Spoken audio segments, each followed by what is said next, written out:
Bom dia. Sejam todos muito bem-vindos à casa do Senhor. O Senhor está neste lugar e na presença dEle, nós vamos ler a palavra de Deus na primeira carta de Pedro, capítulo 1.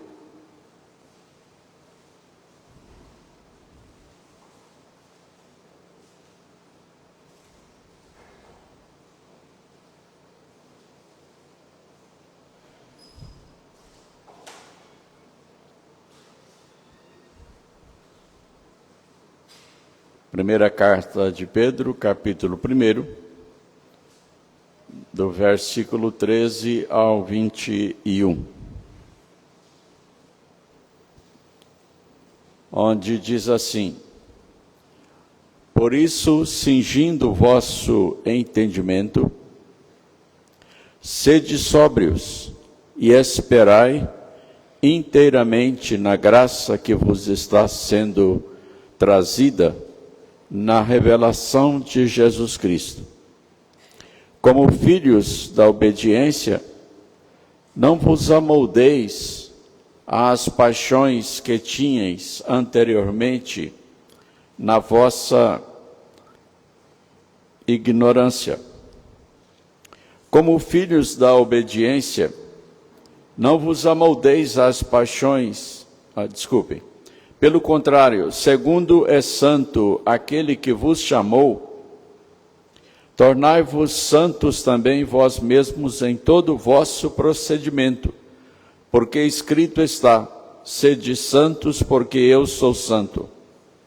Ora, se invocais como Pai aquele que sem acepção de pessoas julga segundo as obras de cada um, portai-vos com temor durante o tempo da vossa peregrinação, sabendo que não foi mediante coisas corruptíveis, como prata ou ouro, que fostes resgatados do vosso fútil procedimento que vossos pais vos legaram, mas pelo precioso sangue, como de cordeiro, sem defeito e sem mácula, o sangue de Cristo, conhecido com efeito antes da fundação do mundo, porém manifestado no fim dos tempos por amor de vós, que por meio dele tendes fé em Deus, o qual o ressuscitou dentre os mortos e lhe deu glória, de sorte que a vossa fé e esperança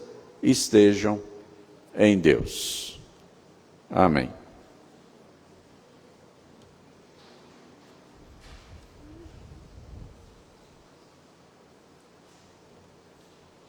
Nesta passagem, nós temos duas referências à esperança. Nós já lemos dezenas de passagens aqui sobre esperança, sempre com uma referência à esperança. Aqui nós temos duas referências. A primeira está no verbo esperar, no versículo 13, um verbo que está no modo imperativo, dizendo: esperai, esperai inteiramente na graça que vos está sendo trazida. É uma ordem, é um imperativo. E a segunda referência está no último versículo, versículo 21, onde fala que a esperança deve estar em Deus. Fé e esperança em Deus.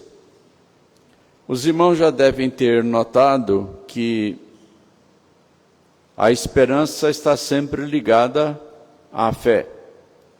Elas caminham juntas. E nesta oportunidade, nós vamos meditar a respeito desse binômio, fé e esperança. E há algumas verdades, há algumas realidades com relação à fé e esperança que Deus nos mostra através do apóstolo Pedro e que tem relação com a vida espiritual completa do cristão. Porque quando se fala de fé, se fala da vida com Deus, da verdadeira vida, a vida eterna. A vida eterna, ela é sustentada, ela é vivida pela fé. A verdadeira fé que só Deus concede. Essa fé é como se fosse o sangue que dá vida ao corpo. A fé dá a vida de comunhão com Deus. Ela é a essência da vida eterna. É Deus conosco, vivendo em nós, agindo sobre nós, em nós e através de nós. E é por isso, por causa dessa comunhão com Deus, que nós temos esperança. Então, a esperança, ela é o resultado natural da comunhão e da vida eterna que nós temos com Deus, pela fé.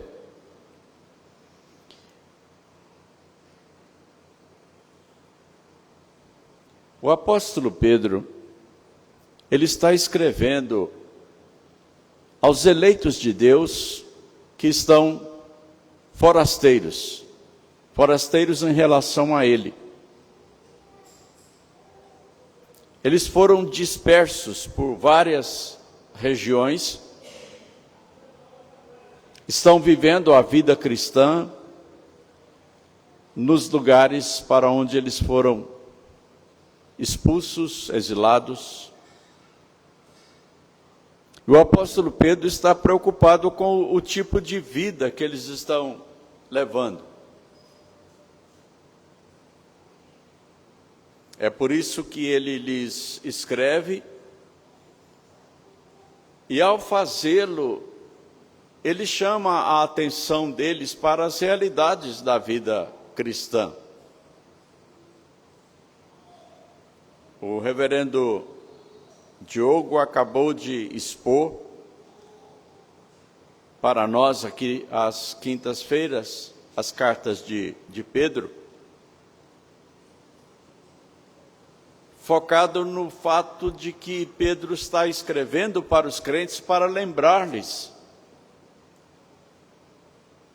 de todo o conhecimento de Deus que eles já possuem e que devem ser exercitados na vida prática, na vida diária. O apóstolo Pedro está preocupado em que os crentes se lembrem do seu compromisso com Deus. Se lembrem da fé que abraçaram, em que creram. Se lembrem de Cristo Jesus e do seu sacrifício que Ele realizou por nós.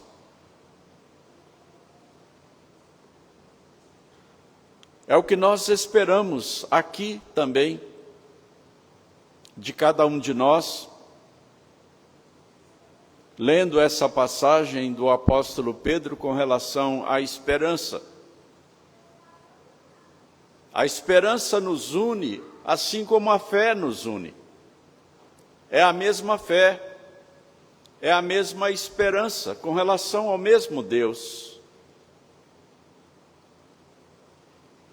Ele está lembrando aqui que a esperança, ela está relacionada com a manifestação de Jesus Cristo. Ela nos foi traga na vinda de Cristo para a salvação.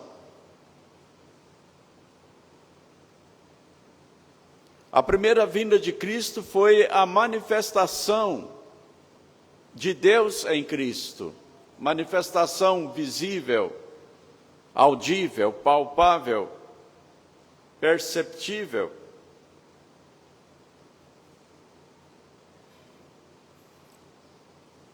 Deus estava em Cristo reconciliando consigo o mundo, Deus encarnado.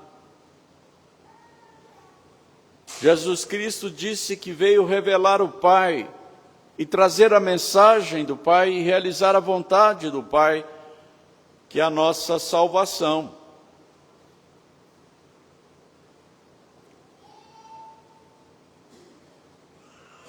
E então, nessa passagem que nós lemos, Deus, através do apóstolo Pedro, está dizendo: por isso, cingindo o vosso entendimento. Por isso, se refere ao que ele já havia falado antes. Porque antes ele glorificou a Deus por todas as bênçãos de Deus para conosco. No versículo 3 do capítulo 1, ele diz assim: bendito Deus e Pai de nosso Senhor Jesus Cristo, que segundo a sua muita misericórdia, nos regenerou para uma viva esperança, mediante a ressurreição de Jesus Cristo dentre os mortos. E então nós pregamos a respeito da viva esperança e de tudo mais que vem com essa viva esperança. E por causa disso tudo ele está dizendo: por isso, cingindo o vosso entendimento. Então, agora, a fé e a esperança, que devem ser o sustento da nossa vida de comunhão com Deus, dessa nova relação com Deus em Jesus Cristo, é uma nova vida. É um outro entendimento. É uma outra mentalidade, é uma outra mente. Ele está dizendo que agora nós precisamos cingir o nosso entendimento. Cingir significa vestir. No tempo do apóstolo Pedro, as pessoas se vestiam praticamente do mesmo jeito, tanto homens quanto mulheres. É claro que havia uma diferença entre a roupa do homem e da mulher, em alguns aspectos, mas no aspecto geral a roupa era a mesma. Todos vestiam túnicas. Túnica masculina, túnica feminina. Os homens geralmente usavam as suas túnicas soltas no corpo. Vou usar uma ilustração aqui, meio grosseira, mas não acho outro no momento, é tipo batina de padre. E aí, quando eles tinham que fazer alguma atividade física, inclusive para correr,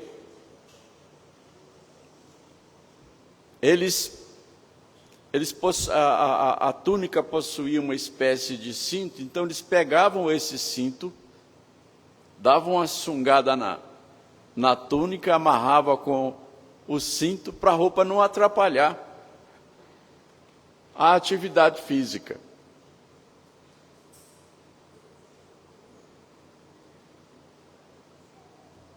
Aqui, então, cingir estava bastante ligado com essa com esse detalhe de dar uma sungada na túnica aqui. É uma preparação para a atividade. Aqui é uma preparação para a vida espiritual. Porque cingir aqui está falando da mente. A nova vida em Cristo Jesus começa pela mente. A regeneração do coração é uma regeneração da mente.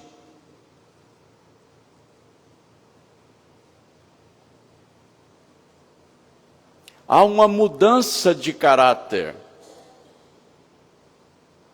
Uma mudança de caráter. Milagrosamente, sobrenaturalmente, a pessoa deixa de ser um ímpio, um mau elemento, um sujeito viciado, carregado de paixões, dominado por paixões, inimigo de Deus, uma pessoa que não quer saber de Deus,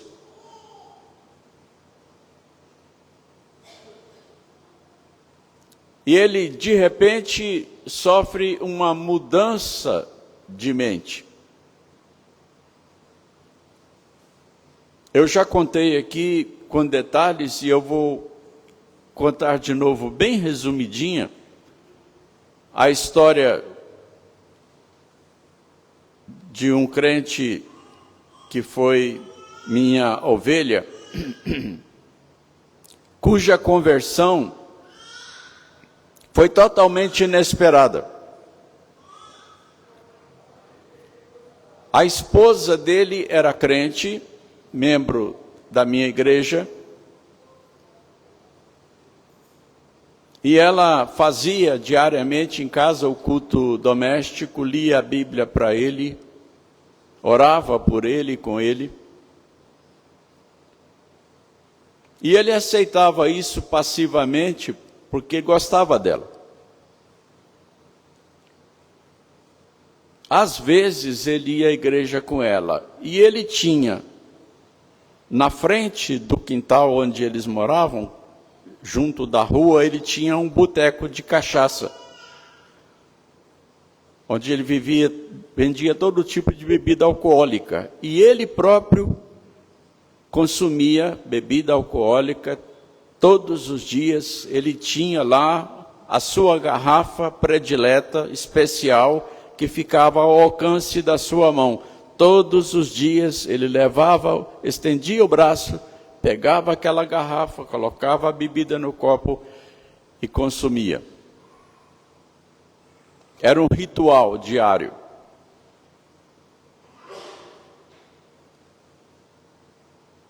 Mas então ele me contando a sua conversão, ele disse: pastor, naquele dia em que Deus me salvou,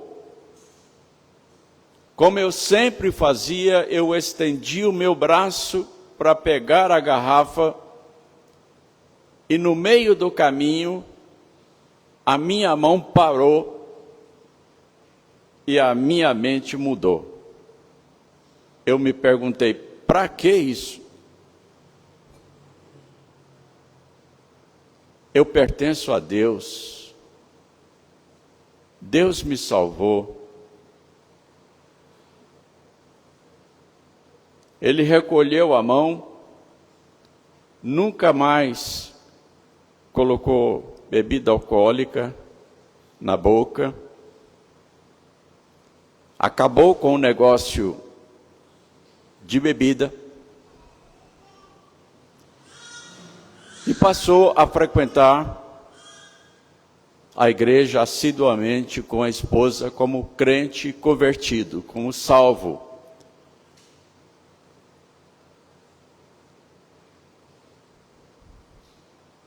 A regeneração produzida pelo Espírito Santo, ela transforma a pessoa, transforma o caráter, transforma a pessoa internamente. É uma mudança de coração e de mente.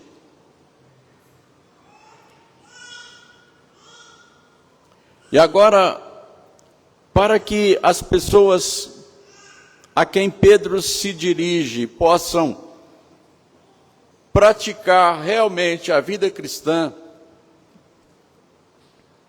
possam esperar inteiramente na graça de Jesus Cristo, elas precisam se lembrar de quem elas são.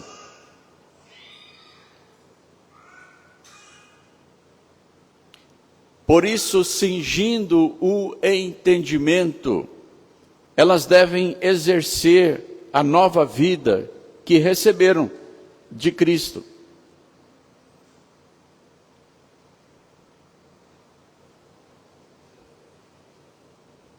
Esse novo entendimento é o novo entendimento que a pessoa recebe a respeito de Deus.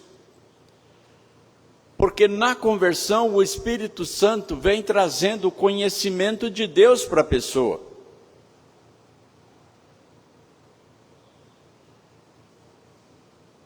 Quando a pessoa se converte, ela está numa situação de distanciamento total de Deus, distanciamento absoluto, mesmo que ela seja religiosa.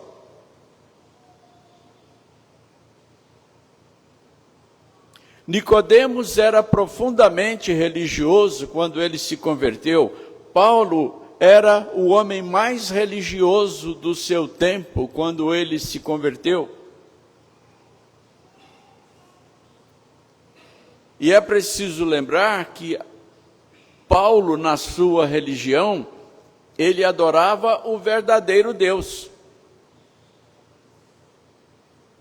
Ele não estava adorando um falso Deus, um Deus pagão.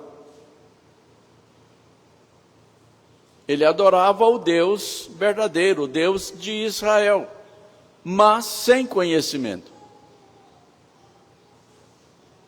Ele ainda não havia experimentado a mudança de mente e de coração. Mas quando isso aconteceu, a sua vida sofreu uma guinada de 180 graus. Ele estava indo numa direção e de repente ele desperta para a verdadeira realidade das coisas, ele passa a conhecer a Deus, então ele passa a sofrer uma mudança total de rumo. Ele estava perseguindo a igreja de Deus. De forma radical, de forma violenta.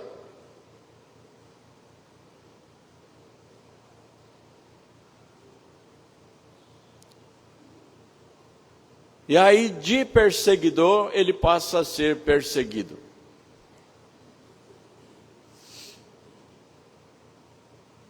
É o que acontece quando o Espírito Santo de Deus, pela vontade de Deus, entra no coração de alguém para fazer a obra de regeneração, de novo nascimento.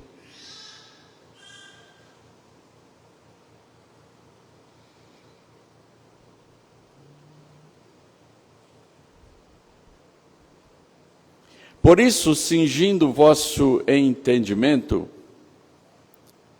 sede sóbrios e esperai inteiramente na graça que vos está sendo trazida na revelação de Jesus Cristo.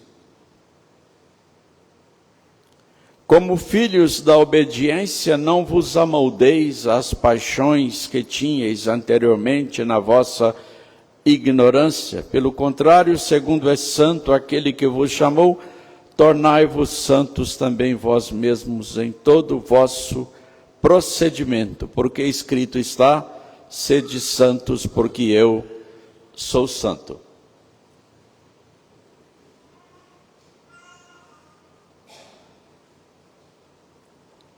A conversão, a transformação do coração, além de trazer um novo entendimento a respeito de Deus, traz também um novo entendimento a respeito da realidade das coisas.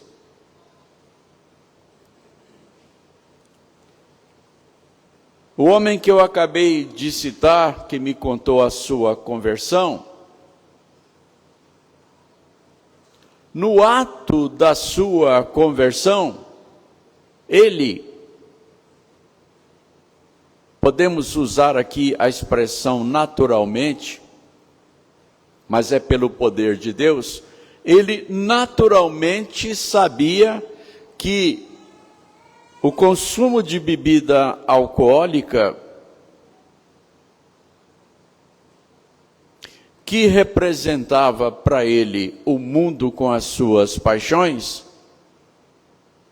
era contrário à santidade de Deus.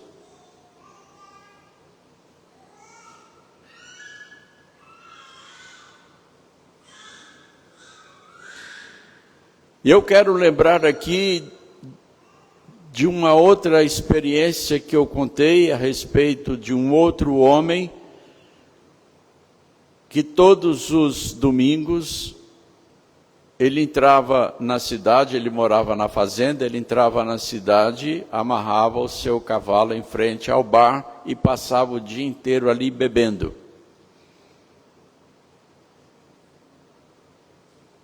E quando ele se converteu,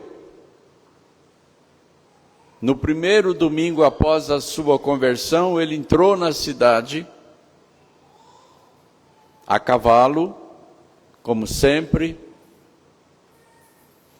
passou pelo bar e foi amarrar o seu cavalo lá na porta da igreja.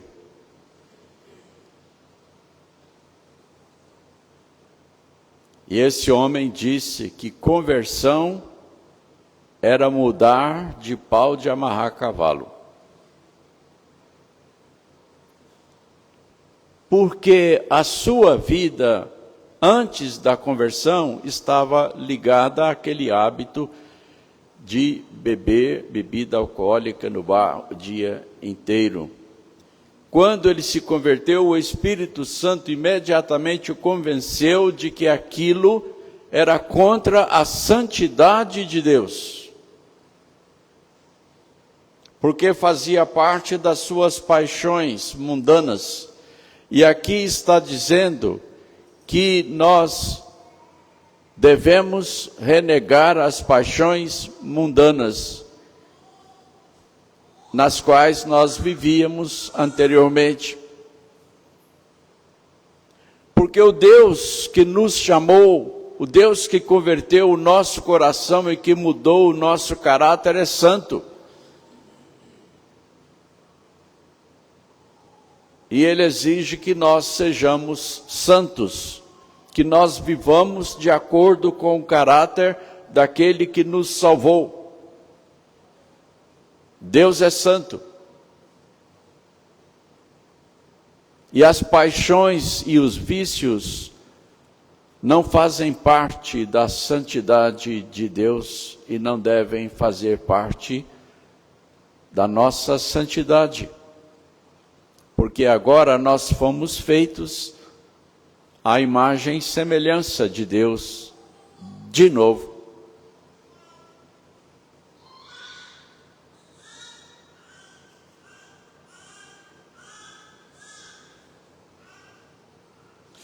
Portanto, além do entendimento sobre a pessoa de Deus, além do entendimento sobre a nossa pessoa, nós somos exortados pela palavra de Deus a vivermos de acordo com o conhecimento da verdadeira realidade das coisas.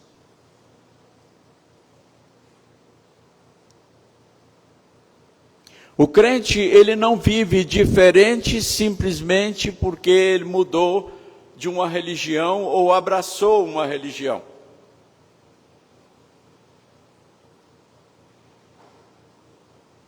A verdadeira fé, ela é inteligente, ela é racional.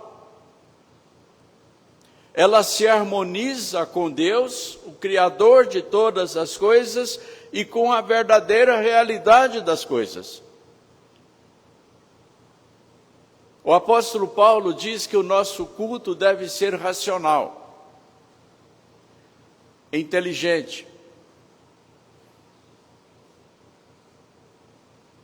Rogo-vos, pois, irmãos, pelas misericórdias de Deus, que apresenteis o vosso corpo como sacrifício vivo, santo e agradável a Deus, que é o vosso culto racional.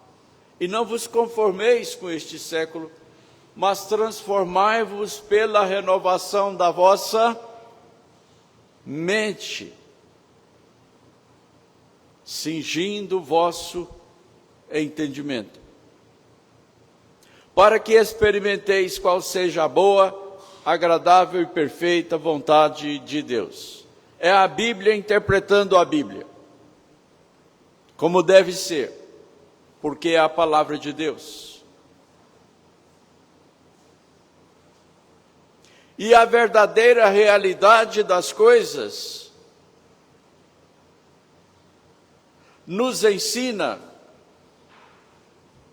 que as coisas devem ser vistas, consideradas e valorizadas do ponto de vista de Deus.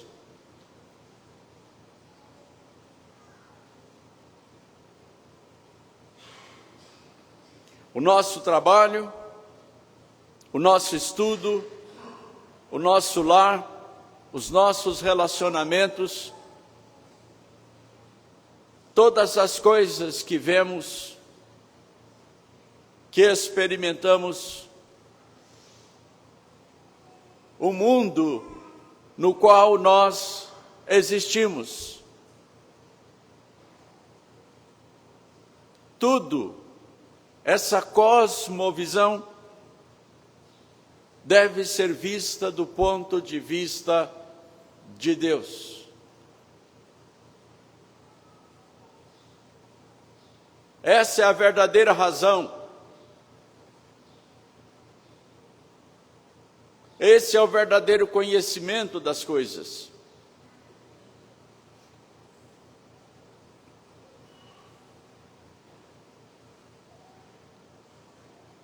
Agora nós sabemos de onde nós viemos, o que estamos fazendo aqui e para onde nós vamos. E é exatamente sobre isso que o apóstolo Pedro está falando.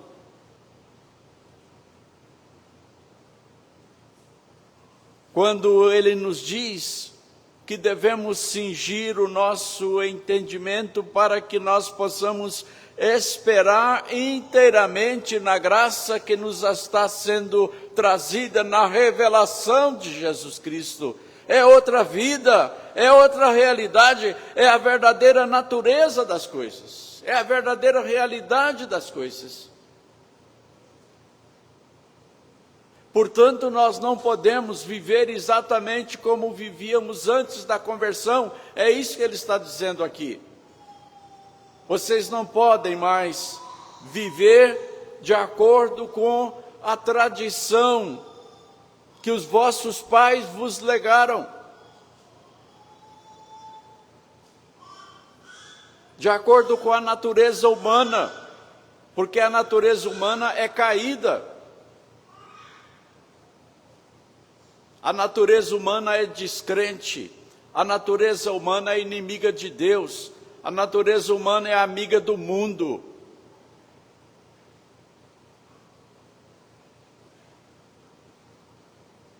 Então, cingir o entendimento é viver de acordo com a natureza que nos foi dada pelo Espírito Santo de Deus. Deus inoculou em nós a sua glória, a sua santidade, o seu reino, a sua vida.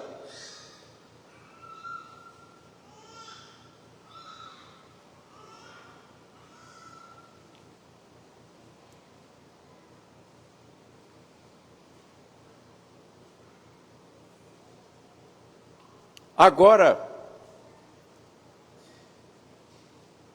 pelo poder e pela graça de Deus, o nosso entendimento foi cingido por uma nova moralidade.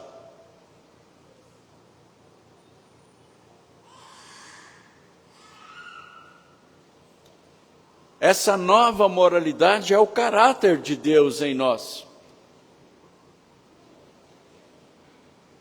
Agora nós olhamos para as coisas de uma forma diferente, porque o Espírito Santo nos concede a graça e o poder de estabelecermos o que é verdade e o que é mentira, o que é puro e o que é impuro, o que é justo e o que é injusto.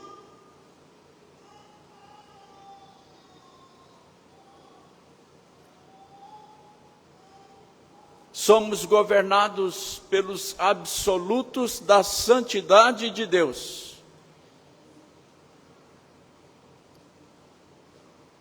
E é por isso que aquele homem recolheu a mão e nunca mais tocou numa garrafa de bebida alcoólica. E é por isso que aquele outro, quando entrou na cidade, passou do bar e foi amarrar o seu cavalo na porta da igreja.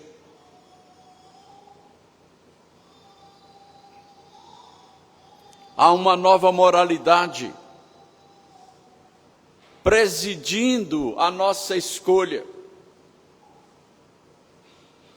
presidindo o nosso gosto, presidindo as nossas afeições, presidindo a nossa vontade.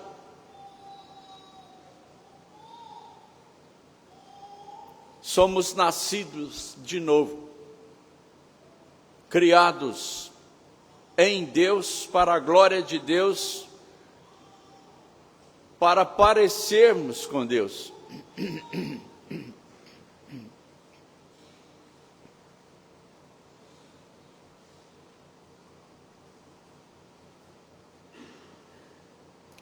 Nós devemos nos preocupar com os nossos filhos e netos e com todos os filhos de Deus, crianças, adolescentes, jovens,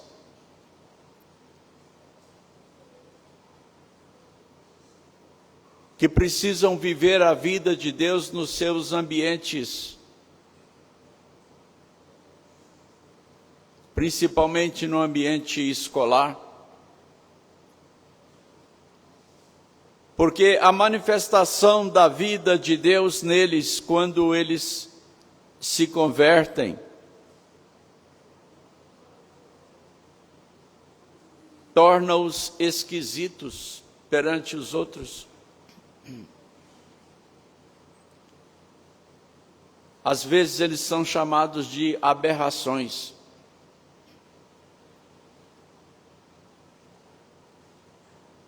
Precisamos estar fervorosamente intercedendo por eles,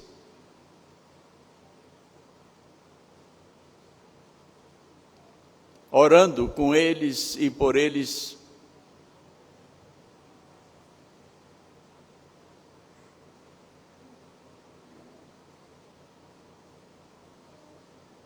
a fim de que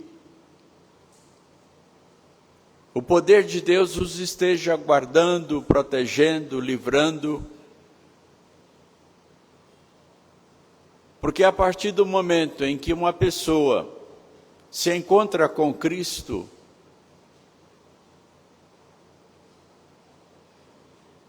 ela se torna inimigo de Satanás, do poder do inferno e de todos aqueles que não pertencem a Deus.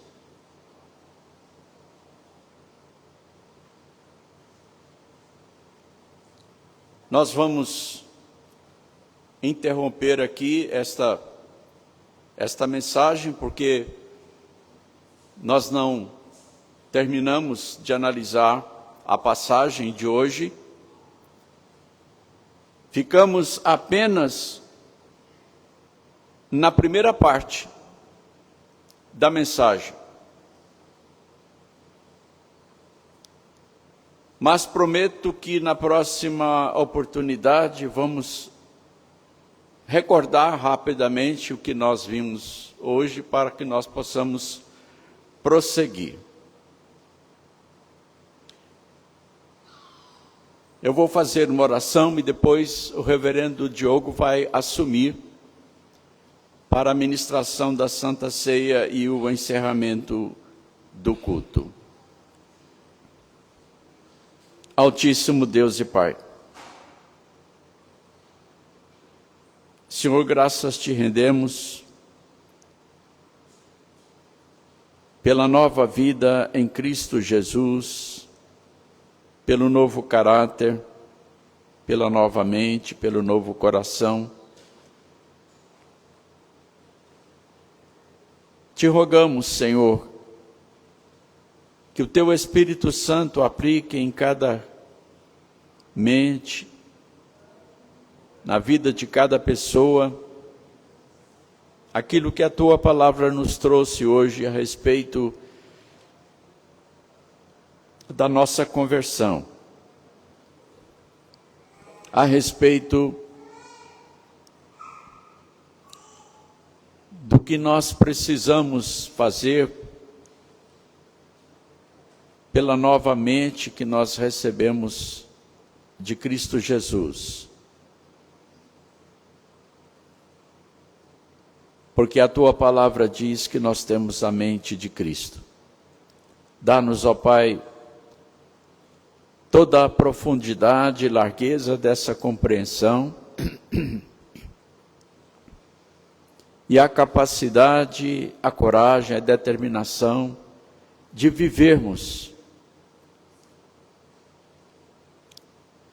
perante todas as pessoas o conhecimento do Teu nome, o conhecimento da Tua vontade, o conhecimento da nova realidade das coisas.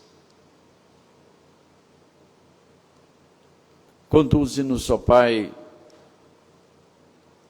a uma vida de semelhança com a Tua vida que Tu nos deste. Nós oramos em nome de Jesus. Amém.